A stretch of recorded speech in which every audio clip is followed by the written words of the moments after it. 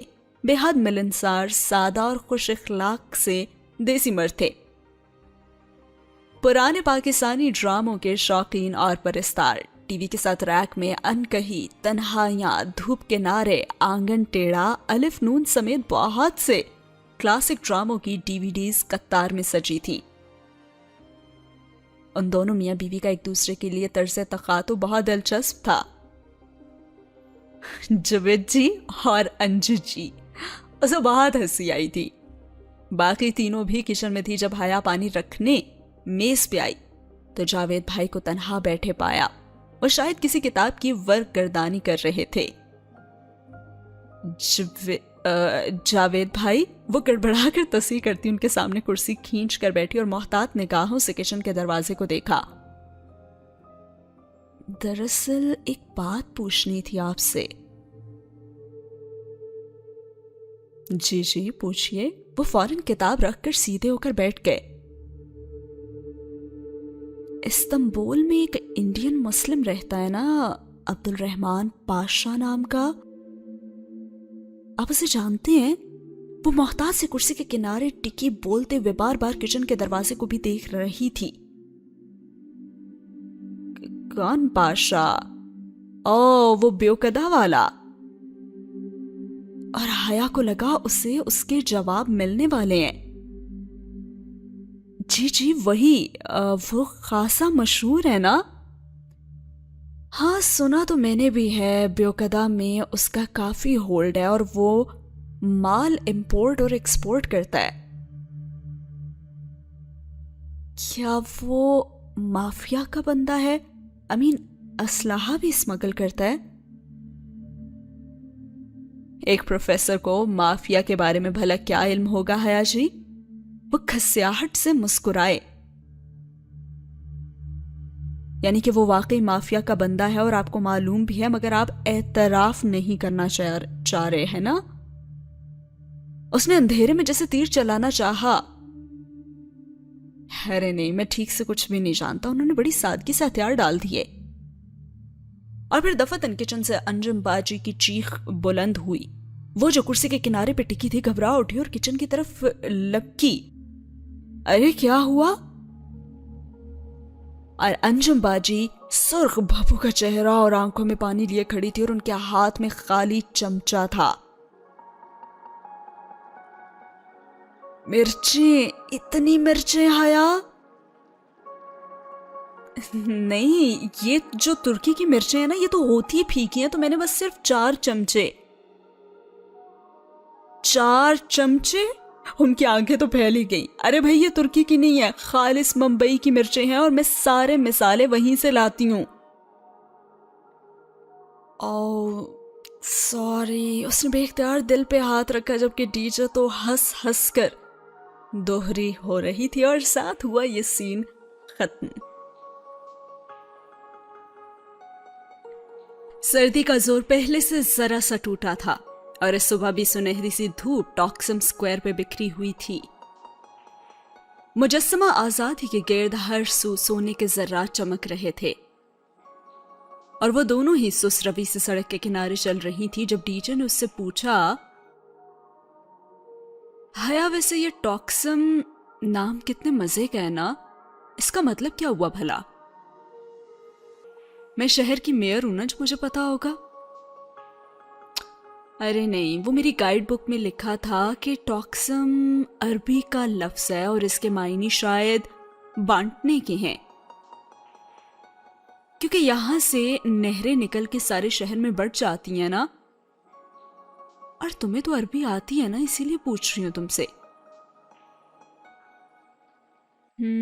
عربی میں تو ٹاکسم نام کا ویسے کوئی لفظ نہیں ہے, اور عربی میں بانٹنے کو تو تقسیم ہی کہتے ہیں. وہ یکدم رکی اور پھر اس نے بے اختیار سر پہ ہاتھ مارا. ٹاکسم یعنی تقسیم. اگر گوروں کی طرح منہ ٹیڑھا کر کے پڑھو نا تو تقسیم تاقسم یا ٹاکسم ہی بن جاتا ہے نا. ٹاکسم, واو. وہ دونوں اس بات پہ خوب ہنستی ہوئی آگے بڑھنے لگیں اور وہ شاپنگ کے ارادے سے آج استقلال اسٹریٹ کی طرف آئی تھی. استقلال جدیسی ٹاکسم کے قریب سے نکلنے والی ایک لمبی سی گلی تھی. وہ گلی دونوں اطراف سے قدیم آرکیٹیکچر والی اونچی عمارتوں سے گھری ہوئی تھی اور گلی بے حد لمبی تھی. وہاں انسانوں کا ایک رش ہمیشہ ہی چلتا دکھائی دے رہا ہوتا ہے. بہت سے سامنے جا رہے ہوتے تھے اور بہت سے آپ کی طرف بھی آ رہے ہوتے تھے, اور ہر شخص ہی اپنی دھن میں تیز تیز قدم اٹھا رہا ہوتا ہے. گلی کے درمیان ایک پٹڑی بنی تھی جس پہ ایک تاریخی سرخ رنگ کا چھوٹا سا ٹرام چلتا تھا, اور وہاں پیدل انسان کی رفتار سے دگنی رفتار سے چلتا اور گلی کے ایک سرے سے دوسرے سرے تک پہنچا دیتا. اس گلی کو ختم کرنے کے لیے بھی تو ویسے گھنٹہ ہی چاہیے تھا. اب وہاں دونوں اطراف میں دکانوں کے چمکتے شیشے اور اوپر کمکمے لگے تھے. بازار, night clubs, restaurants, coffee shops, designer where اور غرض ہر برانڈ کی دکانیں وہاں پہ موجود تھی. چند روز پہلے وہ ادھر آئی تھی تو صرف ونڈو شاپنگ میں ہی انہوں نے 2.5 گھنٹے گزار دیے تھے, اور تب بھی وہ استقلال جدیسی کے درمیان پہنچی تھی, سو تھک کر واپس چلی گئی تھی. حیا, تم نے دیکھا استقلال اسٹریٹ جیسے ماڈرن علاقے میں بھی ہر تھوڑی دور بعد پریئر ہال ضرور ہے نا؟ ہاں یار, بڑے ہی نیک ہیں بھائی یہ ترک بھی. وہ قدرے تنزیہ ہنسی اور پھر متلاشی نگاہوں سے ادھر ادھر دیکھنے لگی. اس کا استقلال اسٹریٹ میں آنے کا مقصد جہان سے ملنا تھا, اور وہ صرف اسی لیے یہاں آئی تھی کہ برگر کنگ جائے اور پھر یہ کہے کہ میں تو یہاں سے گزر رہی تھی تو سوچا, یہ کہہ کر اس سے ملاقات کا بہانہ ڈھونڈ لے.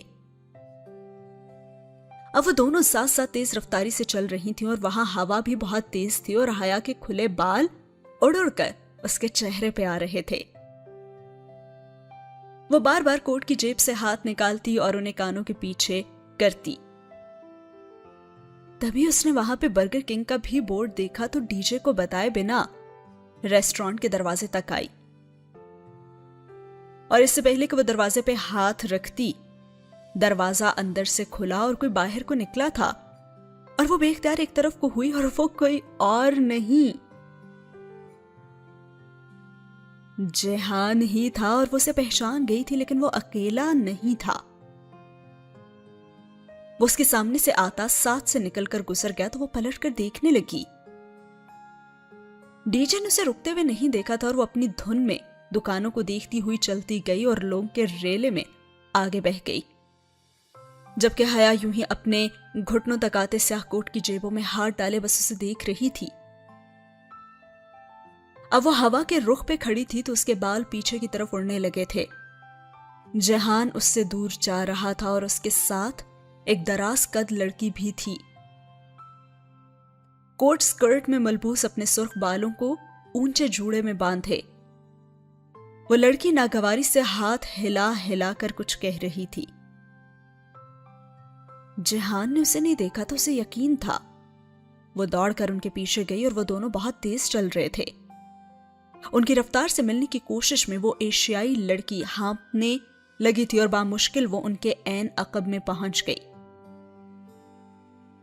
لڑکی بلند آواز میں نفی میں سر ہلاتی ہوئی کچھ کہہ رہی تھی جبکہ جہان بھی خاصا جھنجھلایا ہوا بحث کر رہا تھا.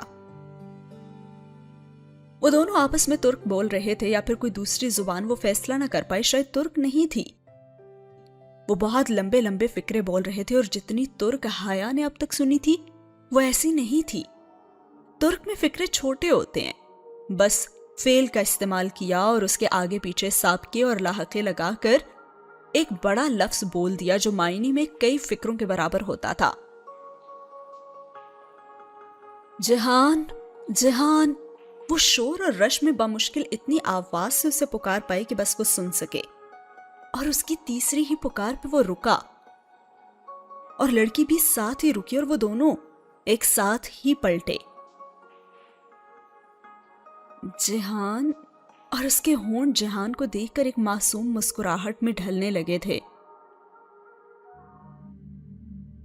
کیا مسئلہ ہے؟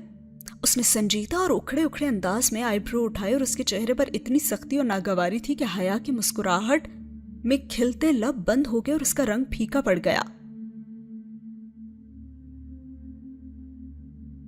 میں حیا، وہ بے یقینی سے بنا پلک جھپکے اسے دیکھ رہی تھی اور اسے شک گزرا تھا کہ پتہ نہیں کیوں جہان نے اسے پہچانا شاید نہیں تھا.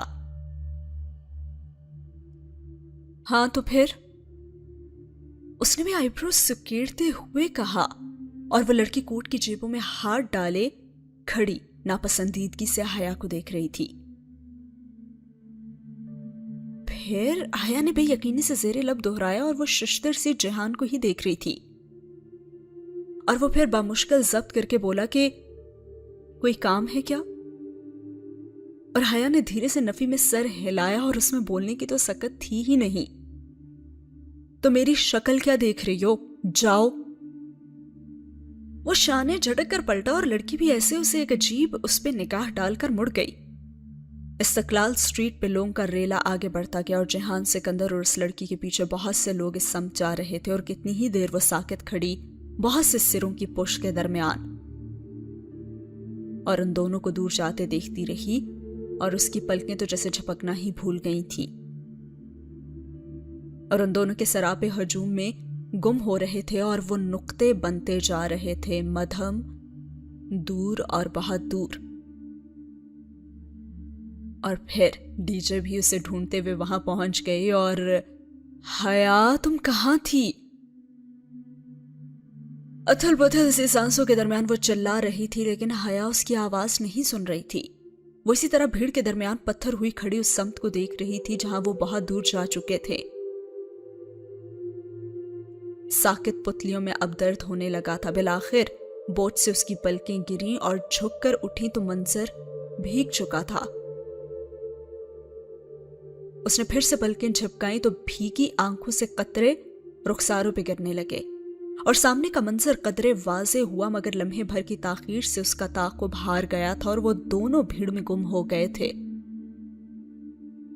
اور وہ اپنا منظر کھو چکی تھی. آنسو ٹپ ٹپ اس کی تھوڑی سی نیچے گردن پہ لڑکتے گئے. حیا کدھر رہ گئی تھی تم یار؟ ڈی جے نے نڈھال سی آ کر اس کا شانہ جھنجھوڑا اور اس کا سانس پھول چکا تھا اور وہ ہانپ رہی تھی. میں کہیں بہت پیچھے رہ گئی ہوں ڈی جے. وہ بس اسے سم دیکھتے ہوئے بڑبڑائی تھی. اور یہ سین یہاں مکمل ہوا.